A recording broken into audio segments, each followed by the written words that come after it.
Hello and welcome to trading with candlestick chart course. ನಾನು ರಶ್ಮಿತ್. ಈ ವಿಡಿಯೋದಲ್ಲಿ ರಿವರ್ಸಲ್ ಪ್ಯಾಟರ್ನ್ಗಳ ಬಗ್ಗೆ ತಿಳ್ಕೊಳ್ಳೋಣ.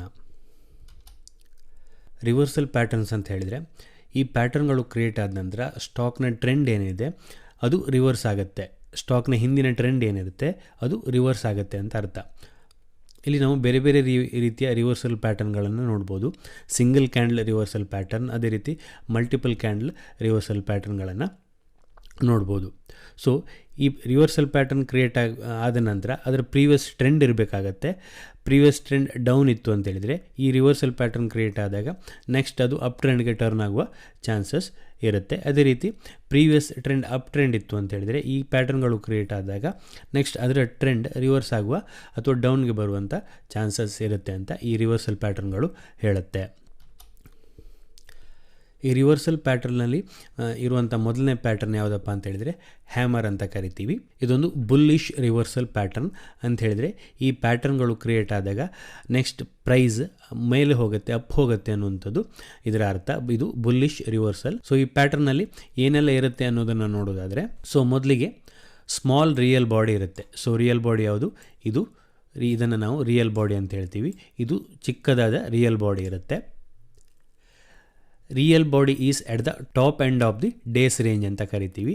ಆ ದಿನದ ಮೇಲ್ಭಾಗದಲ್ಲಿ ರಿಯಲ್ ಬಾಡಿ ಇರುತ್ತೆ. ಸೊ ಇದು ಆ ದಿನದ ಮೇಲ್ಭಾಗ, ಇದು ಆ ದಿನದ ಹೈ ಪ್ರೈಸ್.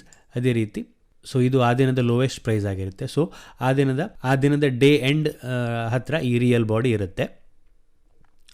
ಅದೇ ರೀತಿ very small or no upper shadow ಅಂತ ಹೇಳ್ತೀವಿ. ಸೊ ಅಪ್ಪರ್ ಶ್ಯಾಡೋ ಯಾವುದು? ಇದು ಮೇಲ್ಗಡೆ ಇರ್ತದಲ್ಲ, ಇದನ್ನು ಅಪ್ಪರ್ ಶ್ಯಾಡೋ ಅಂತ ಕರಿತೀವಿ. ಸೊ ಇದು ತುಂಬ ಚಿಕ್ಕದಾಗಿರುತ್ತೆ ಅಥವಾ ಇಲ್ಲದೇ ಇರ್ಬೋದು. ಅದೇ ರೀತಿ ದೊಡ್ಡದಾದ ಲೋವರ್ ಶ್ಯಾಡೋ ಇರುತ್ತೆ, ಲೋವರ್ ವಿಕ್ ಇರುತ್ತೆ. ಸೊ ಅದು ಎಷ್ಟಿರ್ಬೇಕಂತ ಹೇಳಿದ್ರೆ ಮಿನಿಮಮ್ ಅಂದರೂ ಈ ರಿಯಲ್ ಬಾಡಿಯ 2ರಷ್ಟು ಇರಬೇಕಾಗತ್ತೆ. ಸೊ ದೊಡ್ಡದಾದ ಲೋವರ್ ಶ್ಯಾಡೋ ಅದು ಅಟ್ಲೀಸ್ಟ್ ಮಿನಿಮಮ್ ಅಂದರೂ ಈ ಬಾಡಿ ಏನಿದೆ ಕ್ಯಾಂಡಲ್ನ ಅದರ 2ರಷ್ಟು ಇರಬೇಕಾಗತ್ತೆ. ಫಾರ್ ಎಕ್ಸಾಂಪಲ್, ಈ ಬಾಡಿಯ ಡಿಫ್ರೆನ್ಸ್ ಇಲ್ಲಿಂದ ಇಲ್ಲಿಗೆ ₹1 ಇತ್ತು ಅಂತ ಹೇಳಿದರೆ ಈ ಲೋವರ್ ಶ್ಯಾಡೋ ಮಿನಿಮಮ್ ₹2 ಡಿಫ್ರೆನ್ಸಲ್ಲಿ ಇರಬೇಕಾಗತ್ತೆ. ಅಂದರೆ ಇಲ್ಲಿಂದ ಇಲ್ಲಿವರೆಗೆ ₹2 ಇರಬೇಕಾಗತ್ತೆ. ಸೊ ಈ ಬಾಡಿಯ ಕಲರ್ ಇಂಪಾರ್ಟೆಂಟ್ ಆಗಲ್ಲ. ಇಂಪಾರ್ಟೆಂಟ್ ಕಲರ್ ಅಂತ ಹೇಳಿದರೆ ಫಾರ್ ಎಕ್ಸಾಂಪಲ್ ಇದು ಪಾಸಿಟಿವ್ ಕ್ಯಾಂಡಲ್ ಆದರೆ ಗ್ರೀನಲ್ಲಿ ತೋರಿಸ್ತೀವಿ ಅಥವಾ ವೈಟಲ್ಲಿ ತೋರಿಸ್ತೀವಿ. ಅದೇ ರೀತಿ ನೆಗೆಟಿವ್ ಕ್ಯಾಂಡಲ್ ಆದರೆ ರೆಡ್ಡಲ್ಲಿ ತೋರಿಸ್ತೀವಿ ಅಥವಾ ಬ್ಲ್ಯಾಕಲ್ಲಿ ತೋರಿಸ್ತೀವಿ. ಸಪೋಸ್ ಪಾಸಿಟಿವ್ ಕ್ಯಾಂಡಲ್ ಆದರೆ ಓಪನ್ ಇಲ್ಲಿರುತ್ತೆ, ಕ್ಲೋಸ್ ಇಲ್ಲಿರುತ್ತೆ. ಸೊ ಅದೇ ರೀತಿ ನೆಗೆಟಿವ್ ಕ್ಯಾಂಡಲ್ ಆದರೆ ಓಪನ್ ಇಲ್ಲಿರುತ್ತೆ, ಕ್ಲೋಸ್ ಇಲ್ಲಿರುತ್ತೆ. ಸೊ ಅದು ಇದಕ್ಕೆ ಮ್ಯಾಟ್ರ್ ಆಗಲ್ಲ. ಸೊ ಯಾವಾಗ ಈ ರೀತಿಯ ಕ್ಯಾಂಡಲ್ ಕ್ರಿಯೇಟ್ ಆಗುತ್ತೆ ಅಂತ ಹೇಳಿದರೆ ಯಾವಾಗ ಡೌನ್ ಟ್ರೆಂಡ್ ಇರುತ್ತೆ, ಅಂದರೆ ಈ ಕ್ಯಾಂಡಲ್ ಕ್ರಿಯೇಟ್ ಆಗಲಿಕ್ಕಿಂತ ಮುಂಚೆ ಪ್ರೈಸ್ ಡೌನ್ ಬರ್ತಾ ಇರಬೇಕಾಗತ್ತೆ. ಸೊ ಡೌನ್ ಬರ್ತಾ ಇರುವಾಗ, ಡೌನ್ ಟ್ರೆಂಡಲ್ಲಿದ್ದಾಗ ಈ ಪ್ಯಾಟರ್ನ್ ಕ್ರಿಯೇಟ್ ಆಗುತ್ತೆ. ಸೊ ಡೌನ್ ಬರ್ತಾ ಇರುವಾಗ ಈ ಪ್ಯಾಟರ್ನ್ ಕ್ರಿಯೇಟ್ ಆಯಿತು ಅಂತ ಹೇಳಿದರೆ ನೆಕ್ಸ್ಟ್ ಈ ಪ್ಯಾಟರ್ನ್ ಕನ್ಫರ್ಮೇಷನ್ ಆದ ನಂತರ ನೆಕ್ಸ್ಟ್ ಪ್ರೈಸ್ ಅಪ್ಸೈಡಿಗೆ ರಿವರ್ಸಲನ್ನು ಪಡೆಯುತ್ತೆ ಅಂತ ಈ ಕ್ಯಾಂಡಲ್ ತಿಳಿಸುತ್ತೆ. ಸೊ ನೀವು ಇಲ್ಲಿ ಚಾರ್ಟಲ್ಲಿ ನೋಡ್ಬೋದು, ಇಲ್ಲೊಂದು ಹ್ಯಾಮರ್ ಪ್ಯಾಟರ್ನ್ ಕ್ರಿಯೇಟ್ ಆಗಿದೆ, ರೈಟ್. ಸೊ ಪ್ರೈಸ್ ಡೌನ್ ಬರ್ತಾ ಇತ್ತು, ಹ್ಯಾಮರ್ ಪ್ಯಾಟರ್ನ್ ಕ್ರಿಯೇಟ್ ಆಯಿತು. ಸೊ ಈ ಹ್ಯಾಮರ್ ಪ್ಯಾಟರ್ನ್ ರಿವರ್ಸ್ ಆಗಲಿಕ್ಕೆ ಲಾಜಿಕ್ ಏನು ವರ್ಕ್ ಆಗುತ್ತೆ ಅನ್ನೋದನ್ನು ನೋಡೋದಾದರೆ, ಸೊ ಪ್ರೈಸ್ ಎಂದಿನಂತೆ ಡೌನ್ ಬರ್ತಾ ಇತ್ತು. ಸೊ ಬೇರ್ಗಳು ಪ್ರೈಸಲ್ಲಿ ಕಂಟ್ರೋಲನ್ನು ತಗೊಂಡಿದ್ರು. ಈ ದಿನವೂ ಏನಾಗುತ್ತೆ, ಪ್ರೈಸ್ ಇಲ್ಲಿ ಓಪನ್ ಆಗುತ್ತೆ. ಓಪನ್ ಆದ ನಂತರ ಬೇರ್ಗಳು ಅಂದರೆ ಸೆಲ್ಲರ್ಸ್ಗಳು ಕಂಟ್ರೋಲನ್ನು ಹೊಂದಿರ್ತಾರೆ. ಅವರು ಪ್ರೈಸನ್ನು ಕೆಳಗೆ ಪುಷ್ ಮಾಡ್ತಾರೆ. ಪ್ರೈಸ್ ಈ ಲೆವೆಲ್ವರೆಗೂ ಪುಷ್ ಆದ ನಂತರ ಇಲ್ಲಿ ಬೈಯರ್ಗಳನ್ನು ಆ ಪ್ರೈಸ್ ಅಟ್ರ್ಯಾಕ್ಟ್ ಮಾಡುತ್ತೆ. ಸೊ ಬೈಯರ್ಗಳನ್ನು ಅಟ್ರ್ಯಾಕ್ಟ್ ಮಾಡಿದಾಗ ಬೈಯರ್ಗಳು ಏನು ಮಾಡ್ತಾರೆ, ಅಲ್ಲಿ ಬೈಯಿಂಗನ್ನು ಸ್ಟಾರ್ಟ್ ಮಾಡ್ತಾರೆ. ಸೊ ಬೈಯರ್ಗಳಿಗೆ ಆ ಪ್ರೈಸ್ ಅಟ್ರಾಕ್ಟಿವ್ ಆಗುತ್ತೆ, ಅಲ್ಲಿ ಅವರು ಬೈಯಿಂಗನ್ನು ಮಾಡ್ತಾರೆ. ಬೈಯಿಂಗನ್ನು ಮಾಡಿದಾಗ ಪ್ರೈಸ್ ಮೇಲೆ ಹೋಗ್ಲಿಕ್ಕೆ ಸ್ಟಾರ್ಟ್ ಆಗುತ್ತೆ, ಈ ಲೆವೆಲ್ಗೆ ಬಂದು ಕ್ಲೋಸ್ ಆಗುತ್ತೆ. ಸೊ ನಾನು ಇಂಟ್ರೊಡಕ್ಷನ್ ವೀಡಿಯೋದಲ್ಲಿ ಹೇಳಿದೆ, ಲೋವರ್ ವೀಕ್ ಅಥವಾ ಲೋವರ್ ಶ್ಯಾಡೋ ಯಾವಾಗ ಕ್ರಿಯೇಟ್ ಆಗುತ್ತೆ ಅಂತ ಹೇಳಿದರೆ ಆ ಪರ್ಟಿಕ್ಯುಲರ್ ಟೈಮ್ ಪೀರಿಯಡಲ್ಲಿ ಬೈಯಿಂಗ್ ಬಂದಾಗ ಲೋವರ್ ವೀಕ್ ಅಥವಾ ಲೋವರ್ ಶ್ಯಾಡೋ ಕ್ರಿಯೇಟ್ ಆಗುತ್ತೆ. ಸೊ ಆ ದಿನ ಏನಾಗಿರುತ್ತೆ, ಸೊ ಪ್ರೈಸ್ ತುಂಬ ಕೆಳಗೆ ಬಂದಾಗ ಬುಲ್ಗಳು ಕಂಟ್ರೋಲನ್ನು ತಗೊಂಡು ಅಥವಾ ಬೈಯರ್ಸ್ಗಳು ಕಂಟ್ರೋಲನ್ನು ತಗೊಂಡು ಪ್ರೈಸನ್ನು ಮೇಲ್ಗಡೆ ಪುಷ್ ಮಾಡ್ತಾರೆ. ಸೊ ಇದು ಏನು ಸಜೆಸ್ಟ್ ಮಾಡುತ್ತೆ ಅಂತ ಹೇಳಿದರೆ ಆ ದಿನ ಬೈಯರ್ಗಳು ಒಂದಿಷ್ಟು ಕಂಟ್ರೋಲನ್ನು ತಗೊಂಡಿದ್ದಾರೆ. ಸೊ ಕೆಳಗೆ ಬರ್ತಾ ಇರುವ ಪ್ರೈಸ್ ಮೇಲೆ ಹೋಗಿದೆ ಅಂತ ಹೇಳಿದರೆ ಸೊ ಅಲ್ಲಿ ಸ್ವಲ್ಪ ಬೈಯಿಂಗ್ ಆ್ಯಕ್ಟಿವಿಟಿ ನಡೆದಿದೆ ಅಂತ. ಅಲ್ಲಿ ಸೆಲ್ಲರ್ ಕಂಟ್ರೋಲಲ್ಲಿ ಇದ್ದರು ಅಂತ ಹೇಳಿದರೆ ಆ ದಿನದ ಲೋವೆಸ್ಟ್ ಪ್ರೈಸಲ್ಲೇ ಕ್ಲೋಸ್ ಆಗಬೇಕಿತ್ತು ಸ್ಟಾಕ್, ಬಟ್ ಆ ದಿನದ ಟಾಪಲ್ಲಿ ಕ್ಲೋಸ್ ಆಗಿದೆ. ಓಪನ್ ಹತ್ರನೇ ಕ್ಲೋಸ್ ಆಗಿದೆ. ಸೊ ಅಲ್ಲಿ ಒಂದಿಷ್ಟು ಬೈಯರ್ಗಳು ಕಂಟ್ರೋಲನ್ನು ತಗೊಂಡಿದ್ದಾರೆ ಅಂತ ಆ ಕ್ಯಾಂಡಲ್ ಸಜೆಸ್ಟ್ ಮಾಡುತ್ತೆ. ಸೊ ಆ ಕ್ಯಾಂಡಲ್ ಆದ ನಂತರ, ಸೊ ಈ ಕ್ಯಾಂಡಲ್ ಕ್ರಿಯೇಟ್ ಆದ ನಂತರ ನಾವು ಇಮಿಡಿಯೇಟಾಗಿ ಬೈಯಿಂಗ್ ಮಾಡಲಿಕ್ಕೆ ಬರೋದಿಲ್ಲ. ಸೊ ನಾವು ನೆಕ್ಸ್ಟ್ ಅದನ್ನು ಕನ್ಫರ್ಮೇಷನ್ಗೆ ತಗೊಳ್ಬೇಕಾಗತ್ತೆ. ಕನ್ಫರ್ಮೇಷನ್ ಏನಂತ ಹೇಳಿದ್ರೆ ನಾವು ನೆಕ್ಸ್ಟ್ ಡೇ ಪ್ರೈಸ್ ಆ್ಯಕ್ಷನ್ಗೆ ವೆಯ್ಟ್ ಮಾಡಬೇಕಾಗತ್ತೆ. ಸೊ ನೆಕ್ಸ್ಟ್ ಡೇ ಪ್ರೈಸ್ ಆ್ಯಕ್ಷನ್ಗೆ ಯಾಕೆ ವೆಯ್ಟ್ ಮಾಡಬೇಕು ಅಂತ ಹೇಳಿದ್ರೆ ಅಲ್ಲಿ ಬಂದಂಥ ಬೈಯಿಂಗ್ ರಿಯಲ್ ಬೈಯಿಂಗ್ ಅನ್ನೋದನ್ನು ಕನ್ಫರ್ಮೇಷನ್ ಮಾಡ್ಕೊಳ್ಬೇಕಾಗತ್ತೆ. ಸೊ ನೆಕ್ಸ್ಟ್ ಡೇ ಈ ಪ್ರೀವಿಯಸ್ ಡೇ ಹೈಕ್ಕಿಂತ ಮೇಲೆ ಪ್ರೈಸ್ ಹೋದಾಗ ಬುಲ್ಸ್ಗಳು ಮತ್ತಷ್ಟು ಕಂಟ್ರೋಲನ್ನು ತಗೊಳ್ತಾರೆ. ಸೊ ನೀವಿಲ್ಲಿ ನೋಡ್ಬೋದು ನೆಕ್ಸ್ಟ್ ಡೇ ತುಂಬ ದೊಡ್ಡ ಗ್ರೀನ್ ಕ್ಯಾಂಡಲ್. ಸೊ ಇದು ನಮಗೆ ಕನ್ಫರ್ಮ್ ಮಾಡುತ್ತೆ. ಸೊ ಪ್ರೀವಿಯಸ್ ಡೇ ದಿನ ಬಂದ ಬೈಯಿಂಗ್ ಜೆನ್ಯೂನ್ ಬೈಯಿಂಗ್ ಆಗಿರುತ್ತೆ. ಸೊ ಬುಲ್ಗಳು ಕಂಟ್ರೋಲನ್ನು ತಗೊಂಡಿದ್ದಾರೆ ಪ್ರೈಸನ್ನು ಮೇಲೆ ಪುಷ್ ಮಾಡಲಿಕ್ಕೆ ಅಂತ. ಸೊ ಹೀಗೆ ಪ್ರೈಸ್ ಮೇಲೆ ಹೋಗಲಿಕ್ಕೆ ನೆಕ್ಸ್ಟ್ ಡೇ ಗ್ರೀನಲ್ಲಿ ಕ್ಲೋಸ್ ಆದಾಗ ಸೊ ಈ ಪ್ಯಾಟರ್ನ ಕನ್ಫರ್ಮೇಷನ್ ಆಗುತ್ತೆ. ಸೊ ಈ ಪ್ಯಾಟರ್ನ ಕನ್ಫರ್ಮೇಷನ್ ಆದಾಗ ನಾವು ಇಲ್ಲಿ ಬೈಯಿಂಗನ್ನು ಮಾಡ್ಬೋದು, ಅಥವಾ ನಾವು ಆಲ್ರೆಡಿ ಏನಾದರೂ ಶಾರ್ಟಲ್ಲಿದ್ದರೆ ಫ್ಯೂಚರ್ಸಲ್ಲಿ ನಮ್ಮ ಶಾರ್ಟ್ ಪೊಸಿಷನನ್ನು ಕವರ್ ಮಾಡ್ಕೊಳ್ಬೋದು ಇಂಥ ಪ್ಯಾಟರ್ನ್ಗಳು ಕ್ರಿಯೇಟ್ ಆದಾಗ. ಸೊ ಸೇಮ್ ಚಾರ್ಟನ್ನು ನೀವು ನೋಡ್ತಾ ಇದ್ದೀರಿ. ಸ್ಟಾಕ್ ಕೆಳಗೆ ಬರ್ತಾ ಇತ್ತು. ನೆಕ್ಸ್ಟ್ ಡೇ ನೀವು ಪ್ರೈಸ್ ಆ್ಯಕ್ಷನ್ಗೆ ಓಪನ್ ಮಾಡಿದಾಗ ಗ್ರೀನಲ್ಲಿ ಕ್ಲೋಸ್ ಆಯಿತು. ಅದಾದ ನಂತರ ನೀವು ಬೇರೆ ಒಂದಿಷ್ಟು ಕನ್ಫರ್ಮೇಷನನ್ನು ತಗೊಂಡ್ರೆ ಇನ್ನೂ ಬೆಟರ್ ಆಗುತ್ತೆ. ಮಲ್ಟಿಪಲ್ ಕನ್ಫರ್ಮೇಷನ್ ಏನಾದರೂ ಸಿಕ್ಕಿದರೆ ನಮ್ಮ ಟ್ರೇಡಿಂಗಿಗೆ ಅದು ತುಂಬ ಹೆಲ್ಪ್ ಆಗುತ್ತೆ. ಸೊ ಇಲ್ಲಿ ಹ್ಯಾಮರ್ ಪ್ಯಾಟರ್ನ್ ಕ್ರಿಯೇಟ್ ಆಯಿತು. ಸೊ ನೀವು ನೆಕ್ಸ್ಟ್ ಡೇ ಪ್ರೈಸ್ ಆ್ಯಕ್ಷನ್ಗೆ ವೆಯ್ಟ್ ಮಾಡ್ತೀರಿ. ನೆಕ್ಸ್ಟ್ ಡೇ ಕೂಡ ಪ್ರೀವಿಯಸ್ ಡೇ ಹೈನ ಮೇಲೆ ಪ್ರೈಸ್ ಕ್ಲೀನಾಗಿ ಸಸ್ಟೈನ್ ಆಗುತ್ತೆ, ಕ್ಲೋಸ್ ಆಗುತ್ತೆ, ಟ್ರೇಡ್ ಕೂಡ ಆಗುತ್ತೆ. ಸೊ ಅದಾದ ನಂತರ ನೀವು ಕನ್ಫರ್ಮೇಷನನ್ನು ಟ್ರೇಡ್ಗೆ ತಗೊಳ್ಳೋದಾದರೆ ಇಲ್ಲಿ ಸೇಮ್ ಹ್ಯಾಮರ್ ಪ್ಯಾಟರ್ನ್ ಕ್ರಿಯೇಟ್ ಆದ ಸೇಮ್ ಲೆವೆಲಲ್ಲಿ ಪ್ರೀವಿಯಸ್ ಸಪೋರ್ಟ್ ಇತ್ತು. ಸೊ ಅದನ್ನು ಸಪೋರ್ಟಾಗಿ ಆ ಲೆವೆಲನ್ನು ಇಲ್ಲಿ ಸಪೋರ್ಟಾಗಿ ತಗೊಂಡಿದೆ ಸ್ಟಾಕ್ನ ಪ್ರೈಸ್. ಅದೇ ರೀತಿ ನೀವು ಇಂಡಿಕೇಟ್ರನ್ನು ನೋಡ್ಕೊಳ್ಳೋದಾದರೆ ಇಲ್ಲಿ ಸ್ಟೊಕ್ಯಾಸ್ಟಿಕ್ ಇಂಡಿಕೇಟ್ರನ್ನು ನಾನು ಹಾಕಿದ್ದೀನಿ. ಸೊ ಇದರ ಬಗ್ಗೆ ಕಂಪ್ಲೀಟ್ ವಿಡಿಯೋ ನಮ್ಮ ಯೂಟ್ಯೂಬ್ ಚಾನಲಲ್ಲಿದೆ. ಸೊ ಸ್ಟೊಕ್ಯಾಸ್ಟಿಕ್ ಇಂಡಿಕೇಟರ್ ಕೂಡ ಓವರ್ಸೋಲ್ಡ್ ಝೋನಿಂದ ಒಂದು ಬೈ ಸಿಗ್ನಲನ್ನು ಕೊಡ್ತಾ ಇದೆ.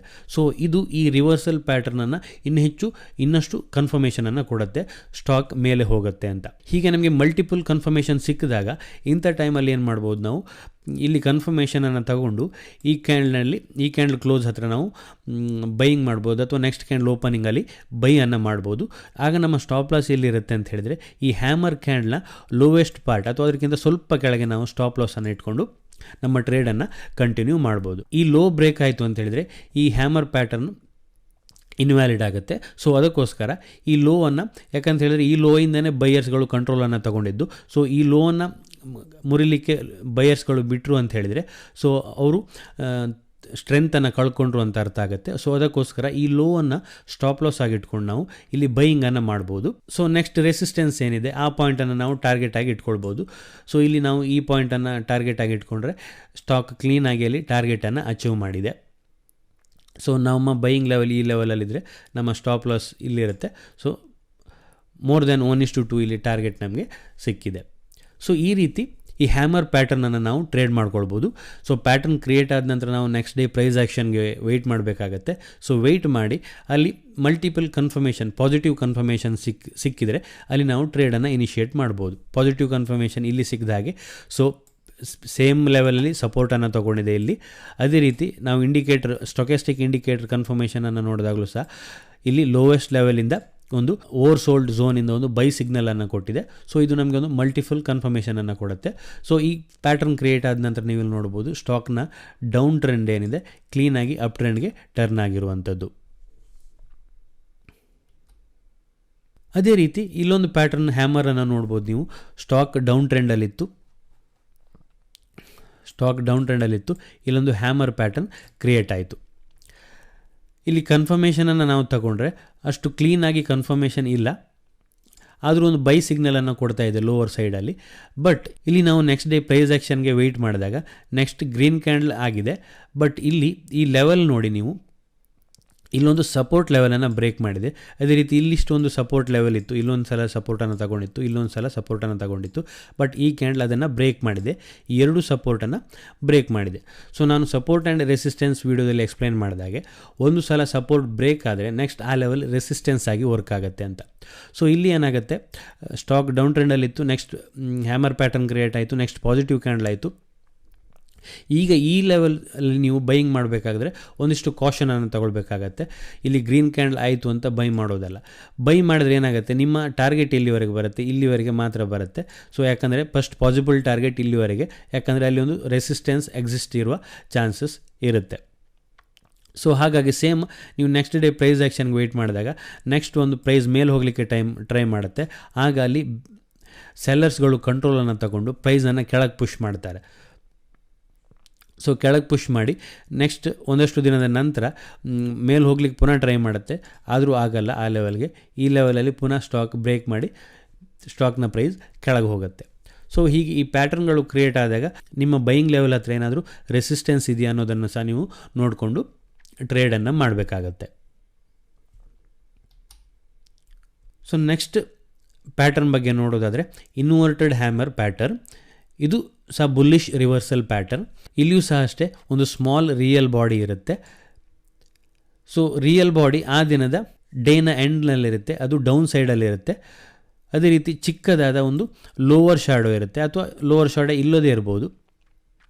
ಅದೇ ರೀತಿ ದೊಡ್ಡದಾದ ಅಪ್ಪರ್ ಶಾಡೋ ಇರುತ್ತೆ. ಸೊ ಅಪ್ಪರ್ ಶಾಡೋ ಯಾಕೆ ಕ್ರಿಯೇಟ್ ಆಗುತ್ತೆ ಅಂದರೆ ಪ್ರೈಸ್ ಮೇಲೆ ಹೋದಾಗ ಸೆಲ್ಲರ್ಗಳು ಸ್ಟಾಕ್ನ ಪ್ರೈಸನ್ನು ಕೆಳಗೆ ಪುಷ್ ಮಾಡ್ತಾರೆ. ಸೊ ಅಲ್ಲಿ ದೊಡ್ಡದಾದ ಅಪ್ಪರ್ ಶಾಡೋ ಕ್ರಿಯೇಟ್ ಆಗುತ್ತೆ. ಅದೇ ರೀತಿ ಈ ಬಾಡಿಯ ಕಲರ್ ಏನು ಇಂಪಾರ್ಟೆಂಟ್ ಆಗಲ್ಲ.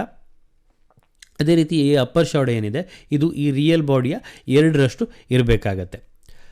ಸೊ ಈ ಪ್ಯಾಟರ್ನ್ ಯಾವಾಗ ಕ್ರಿಯೇಟ್ ಆಗುತ್ತೆ ಅಂತ ಹೇಳಿದರೆ ಮಾರ್ಕೆಟ್ ಯಾವಾಗ ಡೌನ್ ಟ್ರೆಂಡಲ್ಲಿದೆ ಆಗ ಈ ಪ್ಯಾಟರ್ನ್ ಕ್ರಿಯೇಟ್ ಆಗುತ್ತೆ. ಸೊ ನೀವಿಲ್ಲಿ ನೋಡ್ಬೋದು ಒಂದು ಇನ್ವರ್ಟೆಡ್ ಹ್ಯಾಮರ್ ಪ್ಯಾಟರ್ನ್ ಕ್ರಿಯೇಟ್ ಆಗಿರುವಂಥದ್ದು. ಸ್ಟಾಕ್ ಕೆಳಗೆ ಬರ್ತಾ ಇತ್ತು, ಈ ದಿನ ಒಂದು ಇನ್ವರ್ಟೆಡ್ ಹ್ಯಾಮರ್ ಪ್ಯಾಟರ್ನ್ ಕ್ರಿಯೇಟ್ ಆಗುತ್ತೆ. ಸ್ಟಾಕ್ ಎಂದಿನಂತೆ ಲೋವರ್ ಸೈಡಲ್ಲಿ ಓಪನ್ ಆಗುತ್ತೆ. ಬಟ್ ಓಪನ್ ಆದ ನಂತರ ಏನಾಗುತ್ತೆ, ಸ್ಟಾಕ್ ಮೇಲೆ ಹೋಗ್ಲಿಕ್ಕೆ ಟ್ರೈ ಮಾಡುತ್ತೆ. ಯೂಶ್ವಲಿ ಅಲ್ಲಿ ಬ್ಯಾರಿಶ್ ಕಂಟ್ರೋಲನ್ನು ಹೊಂದಿದ್ದ, ಅಲ್ಲಿ ಸೆಲ್ಲರ್ಸ್ಗಳು ಕಂಟ್ರೋಲನ್ನು ಹೊಂದಿದರೆ ಕೆಳಗೆ ಬರ್ತಾ ಇರುವ ಸ್ಟಾಕ್ ಕೆಳಗೆ ಬರಬೇಕಿತ್ತು. ಸೊ ಅದು ಇನ್ನೂ ಕೆಳಗೆ ಹೋಗಬೇಕು ಅಂತ ಹೇಳಿದರೆ ಅದಕ್ಕೆ ಕೆಳಗೆ ಬರಲಿಕ್ಕೆ ಈ ಕಡೆ ರೂಟು, ಈ ಕಡೆ ಮೇಲೆ ಹೋಗಲಿಕ್ಕೆ ಟ್ರೈ ಮಾಡುವಂಥದ್ದಲ್ಲ. ಸೊ ಹಾಗಾಗಿ ಸ್ಟಾಕ್ ಆ ದಿನ ಮೇಲೆ ಹೋಗ್ಲಿಕ್ಕೆ ಟ್ರೈ ಮಾಡುತ್ತೆ. But at the end of the day ಏನು ಮಾಡುತ್ತೆ, ಸೆಲ್ಲರ್ಗಳು ಪುನಃ ಸ್ಟಾಕನ್ನು ಕೆಳಗಡೆ ಪುಷ್ ಮಾಡ್ತಾರೆ, ಸ್ಟಾಕ್ ಇಲ್ಲಿ ಬಂದು ಕ್ಲೋಸ್ ಆಗುತ್ತೆ. ಸೊ ಇದು ಏನು ಸಜೆಸ್ಟ್ ಮಾಡುತ್ತೆ, ಒಂದಿಷ್ಟು ಆ ದಿನ ಬೈಯಿಂಗ್ ಬಂದಿದೆ ಅಂತ. ಸೊ ಬೈಯರ್ಸ್ಗಳು ಸ್ಟಾಕನ್ನು ಮೇಲೆ ಹೋಗಲಿಕ್ಕೆ ಅಥವಾ ಮೇಲೆ ತಗೊಂಡು ಹೋಗಲಿಕ್ಕೆ ಟ್ರೈ ಮಾಡಿದ್ದಾರೆ. ಸೊ ನಾವು ನೆಕ್ಸ್ಟ್ ಡೇ ಪ್ರೈಸ್ ಆ್ಯಕ್ಷನ್ಗೆ ಓಪನ್ ಮಾಡಿದಾಗ ನೆಕ್ಸ್ಟ್ ಡೇನೂ ಕೂಡ ಬೈಯರ್ಸ್ಗಳು ಕಂಟ್ರೋಲನ್ನು ಹೊಂದಿದರೆ ನೆಕ್ಸ್ಟ್ ಅಲ್ಲಿ ಟ್ರೆಂಡ್ ರಿವರ್ಸಲ್ ಆಗುವ ಚಾನ್ಸಸ್ ಇದೆ ಅಂತ ಹೇಳ್ಬೋದು.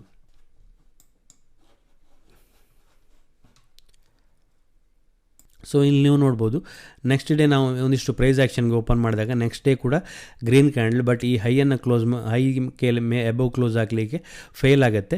ಅದೇ ರೀತಿ ನೆಕ್ಸ್ಟ್ ಒಂದಿಷ್ಟು ಪ್ರೈಸ್ ಆ್ಯಕ್ಷನ್ಗೆ ವೆಯ್ಟ್ ಮಾಡಿದಾಗ ಇಲ್ಲಿ ಗ್ರೀನ್ ಕ್ಯಾಂಡಲ್ ಈ ಲೆವೆಲ್ಗಿಂತ ಮೇಲ್ಗಡೆ ಕ್ಲೋಸ್ ಆಗುತ್ತೆ. ಸೊ ಈಗ ಹೀಗಾದಾಗ ನಾವು ಇಲ್ಲಿ ಬೈಯಿಂಗನ್ನು ಮಾಡ್ಬೋದು. ಸೊ ಇಲ್ಲಿ ನೀವು ನೋಡ್ಬೋದು ಇಲ್ಲಿ ನೆಕ್ಸ್ಟ್ ಗ್ರೀನ್ ಕ್ಯಾಂಡಲ್ ಕ್ರಿಯೇಟ್ ಆಗುತ್ತೆ. ಅದೇ ರೀತಿ ಸ್ಟೊಕ್ಯಾಸ್ಟಿಕ್ ಕೂಡ ಲೋವರ್ ಸೈಡಿಂದ ಓವರ್ ಸೋಲ್ಡ್ ಝೋನಿಂದ ಒಂದು ಬೈ ಸಿಗ್ನಲನ್ನು ಕೊಡುತ್ತೆ. ಸೊ ಈ ಕ್ಯಾಂಡಲಲ್ಲಿ ಅಷ್ಟೇ ಒಂದು ದೊಡ್ಡ ವಾಲ್ಯೂಮ್ ಇರುತ್ತೆ ಯೂಶ್ವಲಿ ನಾರ್ಮಲ್ ವಾಲ್ಯೂಮ್ಗೆ ಕಂಪೇರ್ ಮಾಡಿದಾಗ. ಸೊ ಆಗ ನಾವು ಈ ಲೆವೆಲ್ಗಿಂತ ಮೇಲೆ ಸ್ಟಾಕ್ ಕ್ಲೋಸ್ ಆದಾಗ ಈ ಲೆವೆಲನ್ನು ಸ್ಟಾಪ್ ಲಾಸ್ ಆಗಿ ಇಟ್ಕೊಂಡು ನಮ್ಮ ಬೈ ಟ್ರೇಡನ್ನು ನಾವು ಇನಿಷಿಯೇಟ್ ಮಾಡ್ಬೋದು. ಸೊ ನೀವು ಇಲ್ಲಿ ಏನಾದರೂ ಬೈ ಟ್ರೇಡನ್ನು ಇನಿಷಿಯೇಟ್ ಮಾಡಿದ್ರಿ ಅಂತ ಇದ್ದರೆ ಈ ಲೆವೆಲನ್ನು ನೀವು ಸ್ಟಾಪ್ ಲಾಸ್ ಆಗಿ ಇಟ್ಕೊಂಡು ಬೈ ಟ್ರೇಡನ್ನು ಇನಿಷಿಯೇಟ್ ಮಾಡ್ಬೋದು. ನೆಕ್ಸ್ಟ್ ರೆಸಿಸ್ಟೆನ್ಸ್ ಪಾಯಿಂಟನ್ನು ನೀವು ಅಲ್ಲಿ ಟಾರ್ಗೆಟ್ ಆಗಿ ಇಟ್ಕೊಳ್ಬೋದು. ಇಲ್ಲಿ ಈ ಪಾಯಿಂಟನ್ನು ಬೇಕಿದ್ರೆ ನೀವು ಟಾರ್ಗೆಟ್ ಆಗಿ ಇಟ್ಕೊಳ್ಬೋದು. ಸೊ ಇಲ್ಲಿ ನೀವು ನೋಡ್ಬೋದು ಡೌನ್ ಟ್ರೆಂಡಿಂದ ಸ್ಟಾಕ್ ಆ ಪ್ಯಾಟರ್ನ್ ಕ್ರಿಯೇಟ್ ಆದಾಗ ರಿವರ್ಸ್ ಅಪ್ ಟ್ರೆಂಡ್ಗೆ ಹೋಗಿರೋದನ್ನು. ನೆಕ್ಸ್ಟ್ ಪ್ಯಾಟರ್ನ್ ಶೂಟಿಂಗ್ ಸ್ಟಾರ್ ಅಂತ. ಇದು ಬ್ಯಾರಿಶ್ ರಿವರ್ಸಲ್ ಪ್ಯಾಟರ್ನ್ ಅಂತ ಹೇಳಿದರೆ ಇದು ಅಪ್ ಟ್ರೆಂಡಲ್ಲಿ ಕ್ರಿಯೇಟ್ ಆಗುವಂಥ ಪ್ಯಾಟರ್ನ್. ಈ ಪ್ಯಾಟರ್ನ್ ಕ್ರಿಯೇಟ್ ಆದಾಗ ಸ್ಟಾಕ್ನ ಟ್ರೆಂಡ್ ಬ್ಯಾರಿಶ್ಗೆ ಕನ್ವರ್ಟ್ ಆಗುತ್ತೆ ಅಥವಾ ಡೌನ್ ಟ್ರೆಂಡ್ಗೆ ಬರುತ್ತೆ ಅಂತ ಹೇಳುತ್ತೆ. ಸೊ ಇದರ ಪ್ರಾಪರ್ಟೀಸೂ ಅಷ್ಟೇ ಹಿಂದೆ ಡಿಸ್ಕಸ್ ಮಾಡಿದ ರೀತಿಯಲ್ಲೇ ಇದೆ. ಚಿಕ್ಕದಾದ ರಿಯಲ್ ಬಾಡಿ, ಅದೇ ರೀತಿ ಚಿಕ್ಕದಾದ ಲೋವರ್ ಶ್ಯಾಡೋ ಇರುತ್ತೆ, ದೊಡ್ಡ ಅಪ್ಪರ್ ಶ್ಯಾಡೋ ಇರುತ್ತೆ. ಸೊ ಅದು ಈ ರಿಯಲ್ ಬಾಡಿ 2ರಷ್ಟು ಇರಬೇಕಾಗತ್ತೆ. ಅದೇ ರೀತಿ ಇದರ ಕಲರ್ಸ್ ಏನು ನಮಗೆ ಇಂಪಾರ್ಟೆಂಟ್ ಆಗಲ್ಲ. ಸೊ ಇದು ಅಪ್ ಟ್ರೆಂಡಲ್ಲಿ ಕ್ರಿಯೇಟ್ ಆಗುವಂಥ ಪ್ಯಾಟರ್ನ್. ನೀವು ಇಲ್ಲಿ ನೋಡ್ಬೋದು ಸ್ಟಾಕ್ ಮೇಲೆ ಹೋಗ್ತಾ ಇದೆ. ಸೊ ಇಲ್ಲೊಂದು ಶೂಟಿಂಗ್ ಸ್ಟಾರ್ ಪ್ಯಾಟರ್ನ್ ಕ್ರಿಯೇಟ್ ಆಯಿತು. ಆ ದಿನ ಸ್ಟಾಕ್ ಎಂದಿನಂತೆ ಓಪನ್ ಆಗುತ್ತೆ, ಓಪನ್ ಆಗಿ ಅದರ ಟ್ರೆಂಡನ್ನು ಕಂಟಿನ್ಯೂ ಮಾಡುತ್ತೆ, ಮೇಲೆ ಹೋಗ್ತಿರೋ ಟ್ರೆಂಡನ್ನು ಕಂಟಿನ್ಯೂ ಮಾಡುತ್ತೆ. But at the end of the day ಏನಾಗುತ್ತೆ, ಸೆಲ್ಲರ್ಗಳು ಕಂಟ್ರೋಲನ್ನು ತಗೊಂಡು ಪ್ರೈಸನ್ನು ಕೆಳಗೆ ಪುಷ್ ಮಾಡ್ತಾರೆ. ಸೊ ದೊಡ್ಡ ಅಪ್ಪರ್ ಶಾಡೋ ಕ್ರಿಯೇಟ್ ಆಗಿದೆ. ಈ ರೆಸಿಸ್ಟೆನ್ಸಿಂದ ಮೇಲೆ ಹೋಗಲಿಕ್ಕೆ ಆಗೋದಿಲ್ಲ. ಸೊ ನಾವು ನೆಕ್ಸ್ಟ್ ಡೇ ಪ್ರೈಸ್ ಆ್ಯಕ್ಷನ್ಗೆ ವೆಯ್ಟ್ ಮಾಡಬೇಕಾಗತ್ತೆ. ನೆಕ್ಸ್ಟ್ ಡೇ ವೆಯ್ಟ್ ಮಾಡಿದಾಗ ನೆಕ್ಸ್ಟ್ ಡೇನೂ ಕೂಡ ಸೆಲ್ಲರ್ಗಳು ಕಂಟ್ರೋಲನ್ನು ತಗೊಂಡು ಪ್ರೈಸನ್ನು ಕೆಳಗೆ ಪುಷ್ ಮಾಡ್ತಾರೆ. ಸೊ ಅದಾದ ನಂತರ ನೀವು ನೋಡ್ಬೋದು ಸ್ಟಾಕ್ನ ಟ್ರೆಂಡಲ್ಲಿ ಒಂದು ರಿವರ್ಸ್ ಆಗಿರುವಂಥದ್ದು, ಸ್ಟಾಕ್ ಕ್ಲೀನಾಗಿ ಡೌನ್ ಟ್ರೆಂಡ್ಗೆ ಟರ್ನ್ ಆಗಿರುವಂಥದ್ದು ನೀವು ಇಲ್ಲಿ ನೋಡಿರ್ಬೋದು. ಸೊ ಸೇಮ್ ಚಾರ್ಟನ್ನು ನಾನಿಲ್ಲಿ ಸ್ವಲ್ಪ ಲಾರ್ಜರ್ ಟೈಮ್ ಫ್ರೇಮಲ್ಲಿ ಹಾಕಿದ್ದೇನೆ ನೋಡಿ. ಸೊ ಇಲ್ಲಿ ಶೂಟಿಂಗ್ ಸ್ಟಾರ್ ಪ್ಯಾಟರ್ನ್ ಕ್ರಿಯೇಟ್ ಆಗುತ್ತೆ. ಸೊ ಆ ಲೆವೆಲಲ್ಲೇ ಪ್ರೀವಿಯಸ್ ಒಂದು ಪೀಕ್ ಇತ್ತು. ಸೊ ಹೆಚ್ಚು ಕಡಿಮೆ ಆ ಲೆವೆಲ್ ಹತ್ತಿರ ಇದು ಶೂಟಿಂಗ್ ಸ್ಟಾರ್ ಪ್ಯಾಟರ್ನ್ ಕ್ರಿಯೇಟ್ ಆಗಿದೆ. ಅದೇ ರೀತಿ ನಾವು ಇಲ್ಲಿ ಸ್ಟೊಕ್ಯಾಸ್ಟಿಕ್ ಕನ್ಫರ್ಮೇಷನನ್ನು ತಗೊಂಡು ಸಹ ಓವರ್ ಬಾಟ್ ಝೋನಿಂದ ಸೆಲ್ ಸಿಗ್ನಲನ್ನು ಕೊಡ್ತಾ ಇದೆ ಸ್ಟೊಕ್ಯಾಸ್ಟಿಕ್. ಅದೇ ರೀತಿ ನೆಕ್ಸ್ಟ್ ಡೇ ಕೂಡ ಒಂದು ದೊಡ್ಡದಾದ ಬೇರಿಶ್ ಕ್ಯಾಂಡಲ್ ಕ್ರಿಯೇಟ್ ಆಗಿದೆ. ಸೊ ಈ ಲೆವೆಲ್ಗಿಂತ ಕೆಳಗಡೆ ಕ್ಲೋಸ್ ಆಗಿದೆ. ಸೊ ಇಲ್ಲಿಂದ ನಾವು ಒಂದು ಸೆಲ್ ಪೊಸಿಷನನ್ನು ಫ್ಯೂಚರ್ಸಲ್ಲಿ ಟ್ರೇಡ್ ಮಾಡುವಾಗ ಇನಿಷಿಯೇಟ್ ಮಾಡ್ಬೋದು, ಅಥವಾ ನೀವೇನಾದರೂ ಆ ಸ್ಟಾಕಲ್ಲಿ ಆಲ್ರೆಡಿ ಬೈಯಿಂಗನ್ನು ಮಾಡಿದರೆ ಇಲ್ಲಿ ನಿಮ್ಮ ಪೊಸಿಷನನ್ನು ಕಟ್ ಮಾಡ್ಕೊಳ್ಬೋದು. ಸೊ ಫ್ಯೂಚರ್ಸಲ್ಲಿ ಶಾರ್ಟ್ ಪೊಸಿಷನನ್ನು ಕ್ರಿಯೇಟ್ ಮಾಡ್ಕೊಳ್ಬೋದು. ಈ ಲೆವೆಲ್ಗಿಂತ ಮೇಲೆ ಒಂದು ಸ್ಟಾಪ್ ಲಾಸ್ ಆಗಿ ಇಟ್ಕೊಂಡು ಶಾರ್ಟ್ ಪೊಸಿಷನನ್ನು ಕ್ರಿಯೇಟ್ ಮಾಡ್ಕೊಳ್ಬೋದು. ಸೊ ಅದಾದ ನಂತರ ಒಂದಿಷ್ಟು ಬೇರಿಶ್ ಕ್ಯಾಂಡಲ್ಗಳು ಸ್ಟಾಕ್ ಕ್ಲೀನಾಗಿ ಡೌನ್ ಟ್ರೆಂಡ್ಗೆ ಟರ್ನ್ ಆಗಿರೋದು ನೀವಿಲ್ಲಿ ನೋಡ್ಬೋದು. Next pattern hanging man pattern ಅಂತ. ಇದು ಅಷ್ಟೇ ಬೇರಿಶ್ ರಿವರ್ಸಲ್ ಪ್ಯಾಟರ್ನ್. ಬೇರೆ ಎಲ್ಲ ಪ್ಯಾಟರ್ನ್ಗೂ ಅಪ್ಲೈ ಆದಾಗೆ ಸೇಮ್ ಪ್ರಾಪರ್ಟೀಸ್ ಇಲ್ಲಿಯೂ ಸಹ ಅಪ್ಲೈ ಆಗುತ್ತೆ. ಸ್ಮಾಲ್ ರಿಯಲ್ ಬಾಡಿ ಇರುತ್ತೆ, ಸ್ಮಾಲ್ ಅಪ್ಪರ್ ಶ್ಯಾಡೋ, ದೊಡ್ಡದಾದ ಲೋವರ್ ಶ್ಯಾಡೋ, ಅದು ಈ ಬಾಡಿಯ ಎರಡರಷ್ಟು ಇರಬೇಕಾಗತ್ತೆ. ಸೊ ಅದೇ ರೀತಿ ಇದರ ಕಲರ್ ನಾಟ್ ಇಂಪಾರ್ಟೆಂಟ್. ಸೊ ಇದು ಯಾವಾಗ ಕ್ರಿಯೇಟ್ ಆಗುತ್ತೆ ಅಂತ ಹೇಳಿದ್ರೆ, ಯಾವಾಗ ಸ್ಟಾಕ್ ಅಪ್ ಟ್ರೆಂಡಲ್ಲಿದೆ ಸೊ ಆಗ ಈ ಪ್ಯಾಟರ್ನ್ ಕ್ರಿಯೇಟ್ ಆಗುತ್ತೆ. ಸೊ ಇಲ್ಲಿ ನೀವು ನೋಡ್ಬೋದು ಸ್ಟಾಕ್ ಕ್ಲೀನಾಗಿ ಅಪ್ ಟ್ರೆಂಡಲ್ಲಿತ್ತು. ಆ ದಿನ ಸಹ ಸ್ಟಾಕ್ ಮೇಲೆ ಹೋಗಲಿಕ್ಕೆ ಟ್ರೈ ಮಾಡುತ್ತೆ, ಆದರೆ ಸೆಲ್ಲರ್ಗಳು ಸ್ಟಾಕನ್ನು ಪುಷ್ ಮಾಡಿ ಕೆಳಗೆ ತೊಗೊಂಡು ಬರ್ತಾರೆ. ಆದರೆ at the end of the day ಬೈಯರ್ಗಳು ಕಂಟ್ರೋಲನ್ನು ತಗೊಂಡು ಸ್ಟಾಕನ್ನು ಮೇಲೆ ಪುಷ್ ಮಾಡ್ತಾರೆ. ನಾವು ನೆಕ್ಸ್ಟ್ ಡೇ ಪ್ರೈಸ್ ಆ್ಯಕ್ಷನ್ಗೆ ವೆಯ್ಟ್ ಮಾಡಬೇಕಾಗತ್ತೆ. ನೆಕ್ಸ್ಟ್ ಡೇ ಈ ಲೋಕ್ಕಿಂತ ಕೆಳಗೆ ಪ್ರೈಸನ್ನು ಯಾವಾಗ ಕ್ಲೋಸ್ ಮಾಡ್ತಾರೆ ಸೆಲ್ಲರ್ಗಳು, ಆಗ ಸೆಲ್ಲರ್ಗಳು ಕಂಟ್ರೋಲನ್ನು ತಗೊಳ್ತಾರೆ ಅಂತ ಹೇಳ್ಬೋದು. ಸೊ ಇಲ್ಲಿ ನೋಡ್ಬೋದು ನೆಕ್ಸ್ಟ್ ಡೇ ಕೂಡ ಬೇರಿಶ್ ಕ್ಯಾಂಡಲ್ ಆಗುತ್ತೆ. ಅದರ ನೆಕ್ಸ್ಟ್ ಡೇ ಕೂಡ ಈ ಲೆವೆಲ್ಗಿಂತ ಕೆಳಗಡೆ ಸೆಲ್ಲರ್ಗಳು ಪ್ರೈಸನ್ನು ಕೆಳಗೆ ಕ್ಲೋಸ್ ಮಾಡಲಿಕ್ಕೆ ಸಕ್ಸಸ್ಸನ್ನು ಪಡಿತಾರೆ. ಸೊ ಹೀಗೆ ಕೆಳಗೆ ಕ್ಲೋಸ್ ಆದಾಗ ನಾವು ನೆಕ್ಸ್ಟ್ ಡೇ ಅದನ್ನು ಅಲ್ಲಿ ಸೆಲ್ಲಿಂಗ್ ಪೊಸಿಷನನ್ನು ಇನಿಷಿಯೇಟ್ ಮಾಡ್ಬೋದು ಫ್ಯೂಚರ್ಸಲ್ಲಿ, ಅಥವಾ ಆಲ್ರೆಡಿ ನಮ್ಮ ಬೈಯಿಂಗ್ ಪೊಸಿಷನ್ ಏನಾದರೂ ಇದ್ದರೆ ನಾವಲ್ಲಿ ಎಕ್ಸಿಟನ್ನು ಮಾಡ್ಬೋದು. ಈ ಲೆವೆಲ್ಗಿಂತ ಕ್ಲೋಸ್ ಆದಾಗ ಈ ಕ್ಯಾಂಡಲಲ್ಲಿ ನಾವು ಸೆಲ್ಲನ್ನು ಮಾಡ್ಬೋದು. ಈ ಟಾಪ್ ಇಲ್ಲಿ ನಮ್ಮ ಸ್ಟಾಪ್ ಲಾಸನ್ನು ಇಟ್ಕೊಂಡು. ಸೊ ಒಂದಷ್ಟು ಕನ್ಸಲ್ಟೇಷನ್ ನಂತರ ಇಲ್ಲಿ ಮೇಲೆ ಹೋಗಲಿಕ್ಕೆ ಟ್ರೈ ಮಾಡುತ್ತೆ ಸ್ಟಾಕ್, ಆದರೂ ಆಗೋದಿಲ್ಲ. ಸೊ ನೆಕ್ಸ್ಟ್ ಸ್ಟಾಕ್ ಕೆಳಗೆ ಬರುತ್ತೆ. ಅದೇ ಚಾರ್ಟನ್ನು ನೀವು ಇಲ್ಲಿ ನೋಡ್ತಾ ಇದ್ದೀರಿ. ಇಲ್ಲಿ ಓವರ್ ಬಾಟ್ ಝೋನಲ್ಲಿ ಆ ಪ್ಯಾಟರ್ನ್ ಕ್ರಿಯೇಟ್ ಆಗುತ್ತೆ. ನೆಕ್ಸ್ಟ್ ಒಂದಷ್ಟು ಕನ್ಸಲ್ಟೇಷನ್ ನಂತರ ಆ ಕನ್ಸಲ್ಟೇಷನ್ ರೇಂಜನ್ನು ಬ್ರೇಕ್ ಮಾಡಿ ಸ್ಟಾಕ್ ಡೌನ್ ಟ್ರೆಂಡ್ಗೆ ಹೋಗುತ್ತೆ. ಸೊ ಈ ಪ್ಯಾಟರ್ನ್ಗಳು ಎಲ್ಲ ಸಮಯದಲ್ಲೂ ಕ್ಲೀನಾಗಿ ವರ್ಕ್ ಆಗುತ್ತೆ ಅಂತಲ್ಲ. ಸೊ ನಾವು ಮಲ್ಟಿಪಲ್ ಕನ್ಫರ್ಮೇಷನನ್ನು ತಗೊಂಡು ಟ್ರೇಡ್ ಮಾಡಿದಾಗ ಅಲ್ಲಿ ಮಲ್ಟಿಪಲ್ ಕನ್ಫರ್ಮೇಷನ್ ಸಿಕ್ಕಿದಾಗ ವರ್ಕ್ ಆಗುವಂಥ ಚಾನ್ಸಸ್ ತುಂಬ ಹೈ ಇರುತ್ತೆ. ನೆಕ್ಸ್ಟ್ ಪ್ಯಾಟರ್ನನ್ನು ನೋಡೋದಾದರೆ ಡೋಜಿ ಪ್ಯಾಟರ್ನ್. ಇದನ್ನು ರಿಕ್ಷಾ ಮ್ಯಾನ್ ಡೋಜಿ ಅಂತ ಸಹ ಕರಿತೀವಿ. ಇದು ಅಷ್ಟೇ ಒಂದು ರಿವರ್ಸಲ್ ಪ್ಯಾಟರ್ನ್. ಈ ಡೋಜಿಯಲ್ಲಿ ಏನಾಗುತ್ತೆ, ಬಾಡಿ ಇರೋದಿಲ್ಲ ಅಥವಾ ಚಿಕ್ಕದಾದ ಬಾಡಿ ಇರುತ್ತೆ. ಸೊ ಬಾಡಿ ಇರೋದಿಲ್ಲ ಅಂತ ಹೇಳಿದರೆ ಓಪನ್ ಮತ್ತು ಕ್ಲೋಸ್ ಒಂದೇ ಪ್ರೈಸಲ್ಲಿರುತ್ತೆ ಅಥವಾ ಸಣ್ಣ ವೇರಿಯೇಷನಲ್ಲಿ ಇರುತ್ತೆ. ಅದೇ ರೀತಿ ಅಪ್ಪರ್ ಶ್ಯಾಡೋ ಇರುತ್ತೆ, ಲೋವರ್ ಶ್ಯಾಡೋ ಇರುತ್ತೆ. ಇದು ಆಲ್ಮೋಸ್ಟ್ ಸೇಮ್ ಸಹ ಇರ್ಬೋದು. ಈ ಪ್ಯಾಟರ್ನ್ ಡೌನ್ ಟ್ರೆಂಡಲ್ಲಿ ಕ್ರಿಯೇಟ್ ಆಗ್ಬೋದು, ಅದೇ ರೀತಿ ಅಪ್ ಟ್ರೆಂಡಲ್ಲಿ ಸಹ ಕ್ರಿಯೇಟ್ ಆಗ್ಬೋದು. ಸೊ ಯಾವ ಟ್ರೆಂಡಲ್ಲಿ ಕ್ರಿಯೇಟ್ ಆಗುತ್ತೆ ಆ ಟ್ರೆಂಡ್ ರಿವರ್ಸ್ ಆಗುತ್ತೆ ಅಂತ ಇದು ಹೇಳುತ್ತೆ. ಸೊ ನೀವಿಲ್ಲಿ ನೋಡ್ಬೋದು ಸ್ಟಾಕ್ ಡೌನ್ ಬರ್ತಾ ಇತ್ತು, ಇಲ್ಲೊಂದು ಡೋಜಿ ಕ್ರಿಯೇಟ್ ಆಗಿದೆ. Open and close same. Lower shadow ಇಲ್ಲಿ ಜಾಸ್ತಿ ಇದೆ, ಅದೇ ರೀತಿ ಅಪ್ಪರ್ ಶ್ಯಾಡೋ ಸ್ವಲ್ಪ ಚಿಕ್ಕದಿದೆ.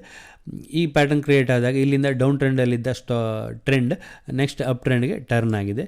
ಬಟ್ ಇಲ್ಲಿ ಅಪ್ ಟ್ರೆಂಡ್ ಹೋದಾಗ ಟ್ರೆಂಡ್ ಪಾಸಿಟಿವ್ ಇದ್ದಾಗ ಪುನಃ ಒಂದು ಡೋಜಿ ಕ್ರಿಯೇಟ್ ಆಗಿದೆ, ರಿಕ್ಷಾ ಮ್ಯಾನ್ ಡೋಜಿ. ಸೊ ಅದಾದ ನಂತರ ಪ್ರೈಸ್ ಪುನಃ ಕೆಳಗಡೆ ಪುಷ್ ಆಗಿರೋದನ್ನು ನೋಡ್ಬೋದು. ಸೊ ಈ ಡೋಜಿ ಪ್ಯಾಟರ್ನ್ಗಳು ಕ್ರಿಯೇಟ್ ಆದಾಗ ಅಷ್ಟೇ ನೀವು ಕನ್ಫರ್ಮೇಷನನ್ನು ತಗೊಂಡು ಈ ಲೆವೆಲನ್ನು ಸ್ಟಾಪ್ ಲಾಸ್ ಆಗಿ ಇಟ್ಕೊಂಡು ನಿಮ್ಮ ಟ್ರೇಡನ್ನು ಇನಿಷಿಯೇಟ್ ಮಾಡ್ಬೋದು. ನೆಕ್ಸ್ಟ್ ಬರುವಂಥದ್ದು ಗ್ರೇವ್ ಸ್ಟೋನ್ ಡೋಜಿ ಅಂತ. ಇದು ಬೇರಿಶ್ ರಿವರ್ಸಲ್ ಅಂತ ಹೇಳಿದರೆ ಮಾರ್ಕೆಟ್ ಅಪ್ ಟ್ರೆಂಡಲ್ಲಿ ಇರುವಾಗ ಕ್ರಿಯೇಟ್ ಆಗುತ್ತೆ. ಇಲ್ಲಿ ತುಂಬ ದೊಡ್ಡದಾದ ಅಪ್ಪರ್ ಶ್ಯಾಡೋ ಇರುತ್ತೆ. ಅದೇ ರೀತಿ ಓಪನ್ ಆ್ಯಂಡ್ ಕ್ಲೋಸ್ ಸೇಮ್ ಇರುತ್ತೆ. ಚಿಕ್ಕದಾದ ಲೋವರ್ ಶಾಡೋ ಅಥವಾ ಲೋವರ್ ಶಾಡೋನೇ ಇರೋದಿಲ್ಲ. ಇಲ್ಲಿ ಲೋವರ್ ಶಾಡೋನೇ ಇರೋದಿಲ್ಲ, ಓಪನ್ ಆ್ಯಂಡ್ ಕ್ಲೋಸ್ ಸೇಮ್ ಆಗಿರುತ್ತೆ. ಅದೇ ರೀತಿ ಲೋ ಪ್ರೈಸ್ ಕೂಡ ಆ ದಿನ ಸೇಮ್ ಆಗಿರುತ್ತೆ. ದೊಡ್ಡದಾದ ಒಂದು ಅಪ್ಪರ್ ಶಾಡೋ ಇರುತ್ತೆ. ಸೊ ಇದನ್ನು ಹೇಗೆ ಟ್ರೀಟ್ಮೆಂಟ್ ಮಾಡೋದು ಅಂತ ಹೇಳಿದರೆ, ಶೂಟಿಂಗ್ ಸ್ಟಾರ್ ಪ್ಯಾಟರ್ನನ್ನು ನಾವು ಹೇಗೆ ಟ್ರೇಡ್ ಮಾಡ್ತೀವಿ ಅದೇ ರೀತಿಯಲ್ಲಿ ಈ ಪ್ಯಾಟರ್ನನ್ನು ಟ್ರೇಡ್ ಮಾಡ್ಬೋದು. ನಾನು ಆಗಲೇ ಅದನ್ನು ಹೇಗೆ ಅಂತ ಎಕ್ಸ್ಪ್ಲೈನ್ ಮಾಡಿದ್ದೀನಿ. ಅದೇ ರೀತಿ ಡ್ರ್ಯಾಗನ್ ಫ್ಲೈ ಡೋಜಿ ಅಂತ ಬರುತ್ತೆ. ಇಲ್ಲಿ ಓಪನ್ ಹೈ ಮತ್ತು ಕ್ಲೋಸ್ ಆಲ್ಮೋಸ್ಟ್ ಸೇಮ್ ಇರುತ್ತೆ. ದೊಡ್ಡದಾದ ಒಂದು ಲೋವರ್ ಶಾಡೋ ಇರುತ್ತೆ. ಸೊ ಈ ಪ್ಯಾಟರ್ನನ್ನು ಹ್ಯಾಮರ್ ಪ್ಯಾಟರ್ನನ್ನು ನಾವು ಹೇಗೆ ಟ್ರೇಡ್ ಮಾಡ್ತೀವಿ ಹಾಗೆ ಸಹ ಈ ಪ್ಯಾಟರ್ನನ್ನು ನಾವು ಟ್ರೇಡ್ ಮಾಡ್ಬೋದು. ಸೊ ಇದಿಷ್ಟು ಈ ವಿಡಿಯೋದಲ್ಲಿ. ಇನ್ನು ಮುಂದಿನ ವಿಡಿಯೋದಲ್ಲಿ ಇನ್ನಷ್ಟು ಹೆಚ್ಚು ರಿವರ್ಸಲ್ ಪ್ಯಾಟರ್ನ್ಗಳ ಬಗ್ಗೆ ತಿಳ್ಕೊಳ್ಳೋಣ.